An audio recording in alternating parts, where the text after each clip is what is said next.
자랑은 인간이라면 누구나 가진 인정 욕구의 발현입니다. 과하면 흉하지만 적당한 수준의 상호 인정과 칭찬은 사회적 윤활유로 기능하기도 하죠. 하지만 하면 할수록 손해보는 자랑도 있습니다. 그래서 오늘은 남에게 절대 하면 안 되는 자랑 5가지에 관해 이야기 나눠보고자 합니다. 오늘 이야기 끝까지 들으시면서 나도 이런 적이 있었나 하고 한번 돌아보시면 좋겠습니다. 주제가 마음에 드신다면 구독과 좋아요를 눌러주세요.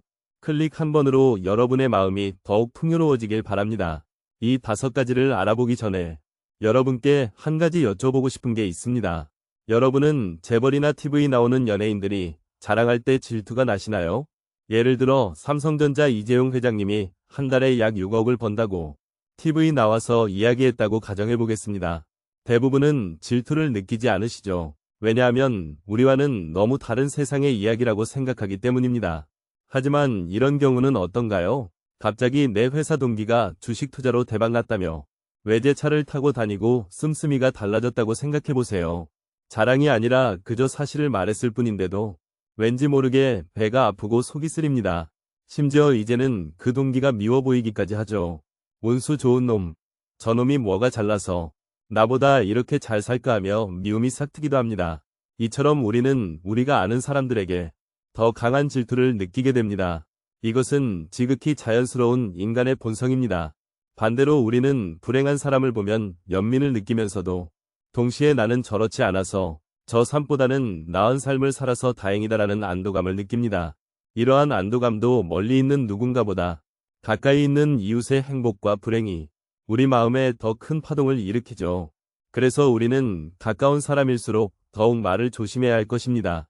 오늘 첫 번째로 말씀드릴 절대 하지 말아야 할 자랑은 바로 돈 자랑입니다. 제가 60년 넘게 살아오면서 깨달은 것이 있습니다. 돈 자랑에서 좋은 결과를 본 사람을 단 한 명도 보지 못했다는 것입니다.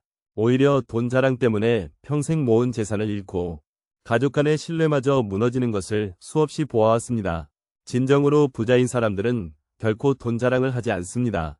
그들은 경험을 통해 깨달았기 때문입니다. 돈이 있다는 말이 새어나가는 순간 삶이 어떻게 변하는지를 말이죠. 한번 생각해보세요. 당신이 돈이 있다고 말했을 때 어떤 일이 벌어질까요? 처음에는 참 대단하시네요. 성공하셨네요 하며 치켜세우는 말을 해줍니다. 하지만 곧 찾아오죠. 좋은 투자처가 있어요 라는 달콤한 말로 시작해서 급전이 필요해요 라며 손을 벌리는 지인들까지 처음에는 적은 금액으로 시작합니다. 하지만 한번 돈을 빌려주기 시작하면 그 관계는 이전으로 돌아갈 수 없죠. 돈을 갚지 못하는 순간 여러분은 그 사람과의 관계마저 잃게 될 것입니다. 더 무서운 것은 돈 있는 티를 내다보면 자신도 모르게 씀씀이가 커지고 불필요한 과시 소비를 하게 됩니다. 결국 이는 자신의 재산을 까먹는 지름길이 되죠. 제가 아는 한 분은 퇴직금으로 받은 목돈을 자랑하다가 사기를 당했습니다. 원금 보장의 고수익이라는 말에 속아 평생 모은 돈을 하루아침에 잃었죠. 돈 자랑이 부른 비극이었습니다. 조조의 부와 사마이의 화입니다. 어느 날 조조는 사마이를 불러 이렇게 물었습니다. 발바닥이 왜 흰색인지 아느냐? 사마이가 모른다고 대답하자 조조는 이렇게 말했습니다. 그것은 항상 숨겨져 있기 때문이다. 그 말을 들은 사마이는 깨달음을 얻어 권력을 장악하는 데 성공했습니다. 돈도 마찬가지입니다. 말하면 할수록 줄어들고 침묵을 지킬수록 불어나는 것이 돈의 속성입니다. 현명한 사람은 침묵 속에서 재산을 불리고 어리석은 사람은 자랑 속에서 재산을 잃습니다. 그래도 제가 열심히 떳떳하게 번 돈인데 자랑 좀 하면 안 될까요? 이런 생각이 들 수도 있습니다. 또 내 주변 사람들은 진심으로 축하해줍니다. 세상을 너무 비관적으로 바라보는 거 아닌가요? 이렇게 반문하실 수도 있겠죠. 하지만 현실적으로 보면 사람들은 당신의 성공을 겉으로는 축하할지 몰라도 속마음은 그리 편치 않을 겁니다. 단지 이를 표현하는 사람이 있고 속으로만 사귀는 사람이 있을 뿐이죠. 그래도 꼭 자랑하고 싶다면 한 가지 방법이 있습니다. 자랑한 만큼 베풀어주는 겁니다. 비싼 음식도 대접하고 여행 경비도 보태주는 식으로 말이죠. 그러면 사람들은 당신의 이야기를 들어줄 겁니다. 물론 그래도 마음 한켠에는 그래 네가 쏘니까 그까짓 자랑 내가 들어준다 정도의 신보가 될 수밖에 없는 게 인간의 마음입니다. 우리는 늘 누군가의 선망 대상이면서 동시에 또 다른 누군가를 선망합니다. 내가 아무리 잘 살아도 더 잘 사는 사람이 있기 마련이고, 내가 아무리 못 살아도 더 어렵게 사는 사람이 있습니다. 그러니 다른 사람과 비교하지 말고 내가 잘났다고 말하고 다니지도 맙시다. 그것이 결국 우리의 품격을 지키는 길입니다. 두 번째는 왕년의 자랑입니다. 중국 베이징의 유명한 관광 명소 중에 계문연수라는 곳이 있습니다. 안개 속에 울창한 나무들이 드러나는 풍경이라는 운치 있는 이름을 가진 명소였습니다. 관광 안내서에는 신비로운 안개가 감도는 절경이라고 소개되어 있습니다. 멀리서 보면 고목의 나뭇가지가 안개 속에 숨은 모습이 꽤 운치 있어 보이죠. 하지만 실제 그 풍경의 정체는 뭐였을까요? 겨울철 사람들이 집마다 피우는 연탄 연기가 앙상한 나뭇가지를 휘감은 모습이었습니다. 멀리서 보면 마치 신비로운 풍경처럼 보였지만 가까이 가보면 그저 매캐한 연기에 불과했던 거죠. 이처럼 과거의 영광이 화려하고 대단해 보일수록 현재의 모습은 대비되어 더욱 초라하게 보이는 법입니다. 또 다른 사람들과 대화할 때 과거의 영광을 자랑하는 것은 공감대 형성을 어렵게 만들죠. 상대방의 관심사나 현재 상황은 전혀 고려하지 않은 채 자기 과거의 이야기를 늘어놓는다면 결국 대화가 아닌 독백이 되고 맙니다. 논어에 남이 나를 알아주지 않는 것을 근심하지 말고 내가 남을 알아주지 못하는 것을 근심하라는 말이 있습니다. 이는 과거의 명성이나 영광을 자랑하기보다 먼저 상대방의 이야기에 귀 기울이라는 가르침일 것입니다. 마지막으로 더 안타까운 것은 과거 자랑을 하는 분들의 속내입니다. 대부분 현재의 삶에 만족하지 못하거나 현실을 개선할 의지를 잃은 분들이죠. 마치 매캐한 연기 속에 숨어 도망치듯 과거라는 도피처에 숨어 현재의 불만족을 잊으려 하는 겁니다. 공자는 군자는 현재를 말하고 소인은 과거를 자랑한다라고 했습니다. 그러니 화려했던 과거의 업적은 추억으로만 간직하고 이제는 현실을 있는 그대로 받아들이며 현재를 살아가는 것이 더 지혜로운 자세일 것입니다. 세 번째는 자식 자랑입니다. 예로부터 동네방네 자랑질을 일삼는 사람을 덜 떨어졌다고 해서 팔불출이라 불렀습니다.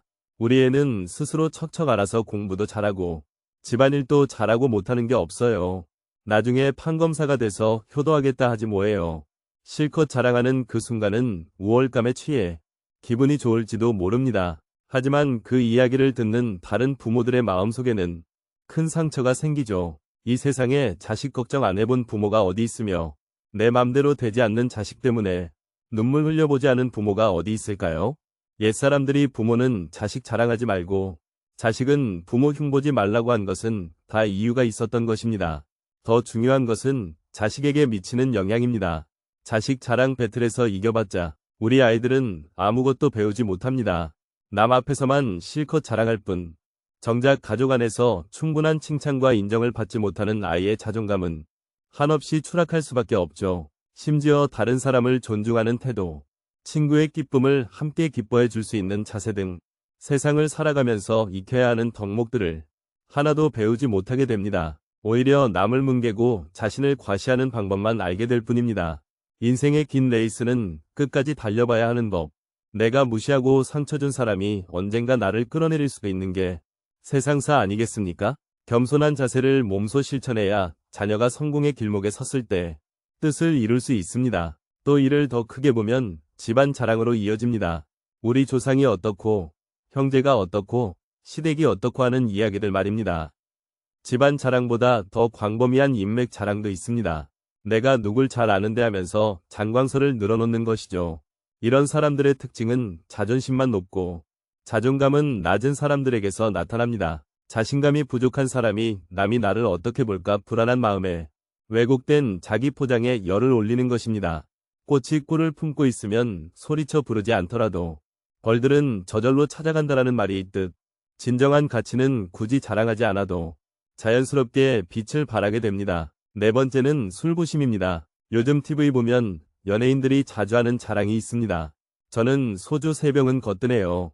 제가 술자리에 에이스예요 하면서 자신의 주량을 자랑스럽게 이야기하죠. 마치 이것이 대단한 업적인 것처럼 말입니다. 하지만 한번 생각해보세요. 술을 많이 마시는 것이 정말 자랑할 만한 일일까요? 의학적으로 보면 과도한 음주는 우리 몸에 심각한 해를 끼칠 수 있습니다. 그런데도 많은 사람들이 이를 자랑거리로 여기는 것은 참 아이러니한 일이 아닐까요? 제가 아는 한 분은 젊었을 때 술자리에서 늘 내가 이 자리에서 제일 잘 마셔라며 자랑했습니다. 주변 사람들은 그를 술고래라며 우스갯소리로 놀리기도 했죠. 하지만 50대 중반이 되자 간 수치가 올라가 건강이 급격히 나빠졌습니다. 결국 의사로부터 술을 끊지 않으면 생명이 위험하다는 경고를 받았습니다. 옛 성현들은 술은 잘 마시면 백약 중에 으뜸이고 술을 잘못 마시면 만병의 근원이다라고 했습니다. 한두 잔의 술로 대화의 물꼬를 트고 서로의 마음을 나누는 것은 좋은 일입니다. 하지만 내가 술을 얼마나 잘 마시는데 하며 자랑하는 것은 결국 자신의 건강과 인생을 망가뜨리는 지름길일 뿐입니다. 더구나 주변 사람들도 내심 저 사람 술 자랑하는 걸 보니 참 유치하다고 생각할 테죠. 술을 잘 마시는 것은 결코 자랑이 될 수 없습니다. 오히려 절제할 줄 아는 것이야말로 진정한 멋이자 자랑거리입니다. 다섯 번째는 운전 자랑입니다. 나는 30년 무사고야. 난 딱지 한 번도 안 떼봤어. 내가 운전하면 항상 제 시간보다 일찍 도착해. 자동차를 운전하는 사람은 누구나 자신의 운전 방법이 안전하거나 뛰어나다고 생각합니다. 특히 오랫동안 사고 없이 운전했다거나 교통딱지를 한 번도 떼지 않은 것을 큰 자랑거리로 여기죠. 하지만 이런 자랑은 매우 위험한 착각에서 비롯됩니다. 많은 운전자가 자동차 학원에서 얼핏 배운 지식만으로 하나밖에 없는 생명을 담보로 걸고 위험한 운전을 하고 있습니다. 면허를 취득한 후에는 더 이상 배우려 하지 않고 자신의 잘못된 습관대로 편하게만 운전하려는 것이죠. 내가 최고라는 생각에 앞차를 무조건 앞질러야 직성이 풀리고 신호등에 걸리지 않으려고 아찔한 운전을 서슴지 않는 것을 보면 안타깝기 그지없습니다. 이것은 실력이 아닌 그저 운이 좋았을 뿐입니다. 우연히 경찰에 걸리지 않았고 다행히 사고가 나지 않았을 뿐. 이런 운전은 목숨을 건 도박과 다름없습니다. 우리는 레이서가 아닙니다. 빠르게 가는 것이 목적이 아니라 안전하고 쾌적하게 목적지까지 도착하는 것이 진정한 목표여야 합니다. 진짜로 잘하는 운전이란 적절한 속도로 운전하면서 동승자와 다른 운전자들에게 불안감을 주지 않는 것입니다. 동승자가 편안함을 느낄 수 있도록 흔들림 없이 운전하고 돌발 상황에 대해 예측하고 대처하는 것. 이것이야말로 진정한 운전의 고수가 되는 길입니다. 자신의 운전 실력을 자랑하는 순간 그것은 이미 위험한 운전의 시작일 수 있다는 것을 명심해야 합니다. 마지막으로 여러분에게 한 가지 중요한 생각을 나누고 싶습니다. 연구에 따르면 우리 뇌는 다른 사람의 자랑을 들을 때 마치 실제 공격을 당하는 것처럼 반응한다고 합니다. 무심코 한 자랑이 누군가에게는 깊은 상처가 될 수 있다는 뜻이죠. 물론 자신의 성취를 인정받고 싶은 마음은 너무나 자연스러운 겁니다. 여기서 한 가지 구분해야 할 것이 있습니다. 능력과 성공, 열정을 표현하는 것과 자랑은 분명히 다릅니다. 받아들이는 사람에 따라 해석이 다를 수 있지만 진정성 있는 표현과 잘난 체하는 것은 분명 다르게 느껴지죠. 제가 살면서 만난 진정으로 대단한 분들은 한결같이 자신을 드러내지 않았습니다. 오히려 다른 사람의 작은 성공도 찾아내 온 세상에 떠들며 축하해 주셨죠. 그러다 보니 그분들은 자연스레 존경과 신뢰를 받았습니다. 프란치스코 교황은 이런 말씀을 하셨습니다. 강은 자신의 물을 마시지 않고 나무는 자신의 열매를 먹지 않으며 태양은 스스로를 비추지 않고 꽃은 자신을 위해 향기를 퍼뜨리지 않는다. 성공한 사람을 시기하지 않는 문화를 만들기 위해서는 성공한 사람의 예의와 매너, 책임감이 함께 따라와야 합니다. 높은 지위나 부를 가진 사람일수록 겸손하게 행동하고 그 힘으로 다른 이들에게 도움을 줄 때 진정한 존경을 받을 수 있습니다. 바로 이것이 노블레스 오블리주의 참된 의미일 것입니다. 오늘 이야기가 여러분의 인간관계를 더욱 깊고 따뜻하게 만드는데 조금이라도 도움이 되었길 바랍니다. 누군가의 자랑이 마음 아프게 느껴지셨던 분들, 또는 내가 무심코 했던 말이 혹시 자랑으로 들리진 않았을지 걱정되셨던 분들에게 조금이라도 위로가 되었기를 희망합니다. 혹시 여러분만의 지혜로운 소통 방법이 있다면 댓글로 나눠주세요. 많은 분에게 큰 도움이 될 것입니다. 앞으로도 이렇게 삶에 도움이 되는 지혜로운 이야기로 찾아뵙겠습니다. 구독과 좋아요는 무료입니다. 여러분의 한 번의 클릭이 더 나은 콘텐츠를 만드는 원동력이 됩니다. 오늘도 행복한 하루 보내세요. 감사합니다.